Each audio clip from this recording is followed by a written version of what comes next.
כל הגורים בלי יוצא מן הכלל מחפשים מה להרים מהרצפה בטיול. וכן, זאת בעיה של גיל. זה מאוד אופייני לגיל הזה, כי הם מגלים את העולם דרך הפה. אז מה? כל הזמן לוודא ולבדוק מה כלב לוקח לפה? בטח שזה מייאש. אם כלב מצא משהו שאסור לו לאכול, אנחנו חייבים להוציא לו את זה מהפה. וכך אנחנו פשוט מתייאשים.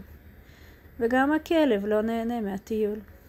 אז הנה לכם כמה טיפים מה כן אפשר לעשות. קודם כל, אם כלב מצא משהו שמותר לו, תשחקו עם זה. תגרמו לו להבין שזה דבר שמותר ללעוס.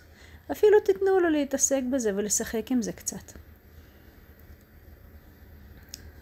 אם הוא מרים משהו שאסור לו, אתם מחליפים במה שמותר. כלב צריך לדעת שיש אסור ויש מותר. ויש לכם עוד דרך. ללכת בדרכים איפה שיש פחות דברים להרים, ולהסיק אותו עם דברים מלמעלה. ככה אנחנו מלמדים את הגור הקטן, שאם אתה מרים ראש, יש משהו מגניב. הנה מגניב הזה בא.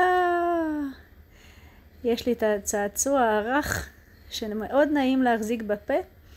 ועכשיו סניה המתוקה לא סתם הולכת בטיול, שימו לב לראש.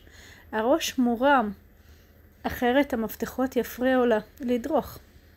מחזיקה בצעצוע הרך וסוחבת את כל המפתחות איתה. בהתלהבות הראש כל הזמן למעלה, הפה עסוק, הכלבה מאושרת, וגם לי אין מה לדאוג. הנה היא פילה את המפתחות, היא הרימה אותם שוב, ובהתלהבות רצה קדימה.